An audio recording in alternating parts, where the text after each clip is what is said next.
Wan Saiful Wanjan dalam podcast dia ada suruh Azmin Ali bersara dari jadi ahli politik. Sebabkan dia ni nampak jilat presiden lah. Okay, apa bermain tu? Dia kata Azmin Ali jilat presiden. Samalah dengan dia jilat timbalan presiden. Kan? Daripada jilat timbalan presiden, lebih baiklah jilat presiden. Bagi saya simple lah kan? Tak payahlah cerita orang tu jilat ke, orang ni jilat ke. Persoalan dia, masing-masing ada pendirian masing-masing. Azmin Ali merasakan bahawa Tan Sri Muhyiddin layak menjadi presiden.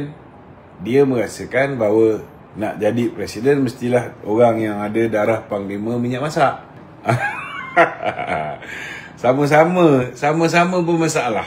Bagi saya, baik Muhyiddin ke, baik Hamzah Zainuddin ke menjadi presiden, alhamdulillah, kerana ia memudahkan kerja kita membenamkan Bersatu dan Perikatan Nasional dalam pilihan raya umum yang akan datang.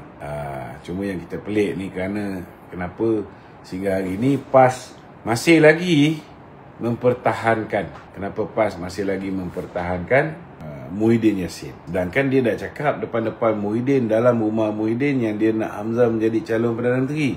Betul tak? So kalau Muhyiddin bertegas, sepatutnya hari ni PAS buat keputusan, keluarlah daripada Perikatan Nasional. Tapi masih bersekongkol lagi dengan Muhyiddin, maka terimalah nanti keputusan rakyat dalam pilihan raya umum yang ke-16. Janganlah bising-bising.